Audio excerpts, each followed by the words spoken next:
Jehanabad cooperative bank परिसर में स्मृति शेष मगध सेंट्रल कोऑपरेटिव बैंक गया के पूर्व अध्यक्ष उमेश कुमार वर्मा तथा पूर्व उपाध्यक्ष नरेंद्र शर्मा की मूर्ति का सहकारिता मंत्री प्रमोद चंद्रवंशी द्वारा अनावरण किया गया। इस अवसर पर बिस्कोमान के पूर्व अध्यक्ष व राजद नेता सुनील कुमार, पूर्व सांसद डॉक्टर जगदीश शर्मा, मगदुमपुर के विधायक सूबेदार दास, पूर्व विधायक सुदय यादव, जिला पार्षद आभा रानी, शिक्षाविद डॉक्टर एस.के. सुनील, समाजसेवी राजकिशोर शर्मा, कांग्रेस नेता रामजी प्रसाद, राजद नेता परमहंस राय, रमेश यादव, भाजपा नेता विजय कुमार सत्कार, अनिल ठाकुर, शंकर चौहान सहित काफी संख्या में किसान, पैक्स अध्यक्ष सहित आम आवाम मौजूद थे।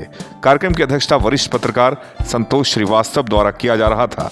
इस मौके पर वक्ताओं ने किसानों की समस्याओं पर प्रकाश डाला। बिस्कोमान के पूर्व अध्यक्ष सुनील कुमार ने कहा कि सहकारिता मंत्री जल्दीबाजी में चले गए, उन्हें किसानों की समस्याओं को सुनना चाहिए था। वहीं इस मौके पर पूर्व सांसद डॉक्टर जगदीश शर्मा ने जीतन राम मांझी की प्रशंसा करते हुए कहा कि जब वो मुख्यमंत्री बने थे तभी किसानों को बोनस मिला था। वर्तमान में जो सहकारिता मंत्री हैं वह जहानाबाद से ही हैं। इन्हें किसानों की पैक्स अध्यक्षों की समस्याएं सुनने के लिए रुकना चाहिए था, लेकिन जल्दीबाजी में वो चले गए। वहीं पूर्व विधायक सुदय यादव, विधायक सूबेदार दास, राजद नेत्री आभा रानी ने भी किसानों की समस्याओं को लेकर सरकार को घेरा। वहीं इस मौके पर आए सभी अतिथियों को अरुण कुमार आजाद, सूर्यदेव प्रसाद यादव, हरिओम कुमार, मिथिलेश कुमार द्वारा स्वागत व सम्मान किया गया। साथ ही साथ इस अवसर पर स्वर्गीय उमेश कुमार वर्मा व स्वर्गीय नरेंद्र शर्मा के व्यक्तित्व एवं कृतित्व की चर्चा कर कहा कि सही मायने में ये दो शख्सियत किसानों के लिए एक वरदान थे। इन जैसे लोगों का दुनिया से चले जाना किसानों का बहुत बड़ा नुकसान है। सभी ने उनके द्वारा किए गए कार्यों की प्रशंसा की और हमेशा याद रखने की बात कही। और इन दोनों के बारे में ये कहा गया कि वही सूरमा इस जग में जो अपनी राह बनाता है। कोई चलता है पद चिन्हों पर, कोई पद चिन्ह अपना बनाता है। एस.के. मिर्जा, ईशा न्यूज के लिए। जिसमें आप लोग कोई व्यक्ति नहीं होंगे, उस समय चुपचाप आए और कहीं हमको कुछ सुनना नहीं पड़े। जो किसान की समस्या है, जो कोऑपरेटिव की समस्या है, उसके पहले ही अपना व्यस्तता बताते हुए निकल गए। क्योंकि इसी क्षेत्र के हैं, हम इससे ज्यादा कुछ उनको बोल भी नहीं सकते हैं। इनको अधिकार है, हमारे बड़े भाई को अधिकार है। ये तो भाई बिहार के सबसे सीनियर लीडर भी हैं, कुछ भी बोल सकते हैं और इनका अधिकार भी बनता है कि भाई आज जो हम लोग जिस अवसर पर यहाँ एक साथ जमा हुए हैं, आज स्थिति और परिस्थिति क्या है, कोई भी सहकारी समिति का या आप किसान की बात कीजिए, अन्य प्रदेशों में सभी किसान को उसके उत्पाद मूल्य पर, चाहे धान हो या गेहूं हो, बोनस मिलता है।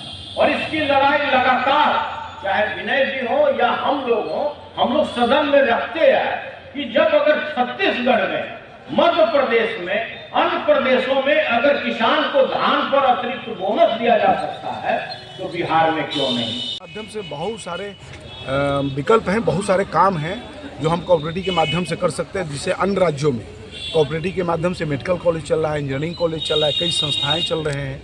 तो हम बिहार में भी कोऑपरेटिव के माध्यम से हम बहुत कुछ कर सकते हैं। और जो आज मूर्ति का अनावरण हुआ, मैं उन्हें श्रद्धा सुमन अर्पित करता हूं। उन्हें आज उन्होंने मगध कोऑपरेटिव बैंक का उन्होंने एक संचालित किया और उनके नेतृत्व में मगध कोऑपरेटिव बैंक आगे बढ़ा, तो मैं उन्हें श्रद्धा सुमन अर्पित करता हूं।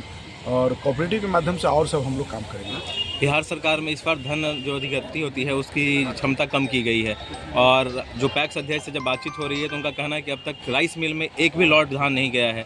तो ऐसे में कैसे सर्कुलेशन होगा, जबकि जिला प्रशासन के द्वारा जब ये आकलन किया गया था तो इस साल पैदावार जो है बेहतर हुआ है, तो इसमें कम खरीद क्यों हो रही है? देखिए, कम खरीद भारत सरकार जो मुझे टारगेट दिया गया है, यह भारत सरकार पूरे देश भर के सरकार को उनको देखना, हर राज्यों को देखना है। तो जो बिहार का जो टारगेट है, उस टारगेट में हमको खरीदना है। अन्य राज्य में भी धान का उत्पादन है, तो हमें सबको देखना है। जितना हमारी आवश्यकता है, उस आवश्यकता के अनुसार हम धान खरीदेंगे। जैसे पीडीएफ को देना है, हमें खाद्य आपूर्ति, गरीब लोगों को जो धान चावल हम लोग देते हैं, तो जो हमारा खपत होगा उतना ही ना हम करेंगे। जितना आपका घर में जो आपकी बजट है उसी हिसाब से करेंगे। तो आपको जितना आपके आवश्यकता है उतना ही कोई भी चीज़ आप खरीदते हैं। तो हमें भारत सरकार की जितनी आवश्यकता है उतना हम खरीदेंगे और फिर हो सकता है बाद में भी हम लोग इसकी टारगेट को बढ़ाएं। सर ऐसे में किसान कहाँ जाएंगे, क्योंकि मार्केट प्राइस तो उनको कम मिल पा रहा है और बिहार सरकार की प्राइसिंग ज़्यादा है हाँ as compare। है ज़्यादा, तो उसमें तो उनका लागत जितना लगता है उतना भी निकल नहीं पाएगा। नहीं देखिए ये तो है, लेकिन उसको हम लोग कोई दूसरे विकल्प में हम लोग देखेंगे कि उसको कैसे हम लोग उसकी भरपाई कर सकें किसान को। किसान के हमारे बिहार सरकार भी और भारत सरकार दोनों जो है किसान के प्रति सहानुभूति रखता है और हम प्रयास करेंगे कि किसान की इसमें कोई क्षति ज़्यादा ना हो। कही दिया जो कहना था सो, किसान बेहाल और उससे ज़्यादा बेहाल सहकारी क्षेत्र के पैक्स अध्यक्ष लोग। धान खरीद नहीं हो रहा है, 28 दिन बच गया है, मिलिंग नहीं हो रहा है, बोनस नहीं मिला MSP पर, मिलना चाहिए था। का मंत्री आए हुए तो उन्होंने कहा कि हमारे घर में जितनी जरूरत रहेगी किसान से उतना ही अनाज देंगे। अब यही ना बात है, किसान को कह रहे हैं कि किसान का आय दुगनी करेंगे और किसान उपजावेगा 100 मन, खरीदिएगा 22 मन, कैसे उसको मिलेगा न्यूनतम समर्थन मूल्य? इस वक्त फसल भी अच्छी हुई, किसान के पास अनाज भी है, लेकिन इस वक्त किसान से अनाज कम लिया जा रहा है पिछले बार के अपेक्षा। सरकार बोल भी नहीं रही कि हम कम लेंगे, बोलना चाहिए खुल के, वो चिट्ठी में बोलता है, बोलना चाहिए उनको सामने किसान के कि नहीं 100 मन में हम 22 मन लेंगे, सरकार मंत्री आए अब वोट लेंगे 100 में 100। सहकारिता मंत्री से पूछा गया आज कि भाई कम क्यों ले रहे हैं, पिछले साल से भी कम टारगेट ही रखा है। तो कहे कि जितना आपके घर में खपत होगा उतना ही ना खरीदिएगा। यही ना मतलब है तो किसान के बारे में जो कह रहे हैं कि आय दुगनी करेंगे, वो गलत है ना, ये विरोधाभास है ना दोनों बात। हम उपजा रहे हैं क्यों, सरकार खरीदेगी, उचित दाम मिलेगा।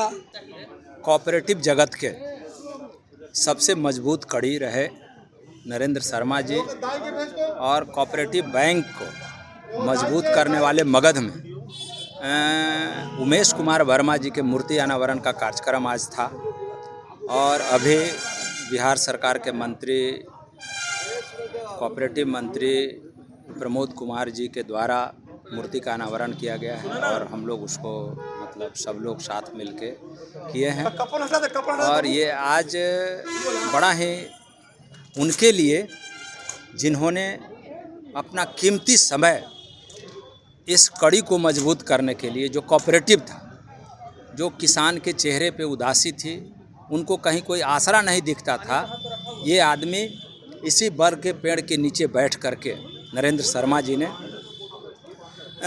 जहानाबाद और मगध के किसानों को एकजुट किया और इस कैंपस को बृहद किया। उतना ही नहीं किया, कोऑपरेटिव के को मतलब और मजबूत करने के लिए इसके पास अचल संपत्ति भी खरीदी। दूसरी कड़ी में उमेश कुमार वर्मा जी जो मगध सेंट्रल कोऑपरेटिव के बैंक के चेयरमैन जब हुए तो वो उसकी हालत बड़ा दयनीय थी, लेकिन पूरे इलाके में घूम घूम करके किसानों से और समन्वय स्थापित करके और मगध सेंट्रल कोऑपरेटिव बैंक को मजबूत किया। आज उनकी मूर्ति का अनावरण था। हम भाई दोनों विभूतियों के प्रति जो सहकारिता जगत के जनक रहे थे, हम उनके चरणों में श्रद्धा सुमन अर्पित करते हैं। और अभी इस कारवा को बढ़ाने के लिए हमारे भाई और मगध सेंट्रल कोऑपरेटिव बैंक के चेयरमैन विनय कुमार जी काफ़ी मेहनत करके मगध सेंट्रल कोऑपरेटिव बैंक को एक ऊंचाई तक ले गए हैं मुनाफे में, और बड़ा ही बढ़िया समन्वय किसानों के बीच में, पैक्स अध्यक्ष को बीच में, कोऑपरेटरों के बीच में मगध सेंट्रल कोऑपरेटिव बैंक से रहा है और है भी। हमको उम्मीद है कि और जिस तरह मतलब अभी तक तो भाई यहाँ लोग किसान से धान खरीद, गेहूँ खरीद इसी के मामले में जानते हैं, लेकिन कोऑपरेटिव पूरी तरह मजबूत होकर के और बड़ा काम करे, मेडिकल कॉलेज, इंजीनियरिंग कॉलेज और किसानों को एकजुट करके जो छोटे छोटे किसान हैं उनकी खेती को भी एकजुट करके करे गांव के गांव, तब और किसान लोग मजबूत होंगे। ये मतलब संकेत सरकार के मंत्री ने दिया है, बड़ा सुखद है। स्वर्गीय नरेंद्र शर्मा और उमेश कुमार वर्मा के पुण्यतिथि मनाया जा रहा है।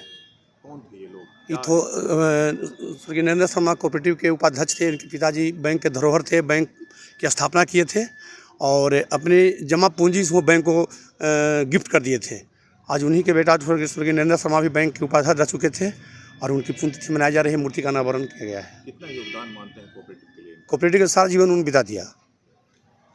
क्या कहना चाहेंगे उनके बारे में? उनके लिए कहा जाए कि इनका एक जो है से युग का इतिहास होना चाहिए, जो इन्होंने सहकारिता के प्रति अपनी सारे जीवन को लगा दिया। कोऑपरेटिव के लिए सरकार से क्या मांग है आपकी?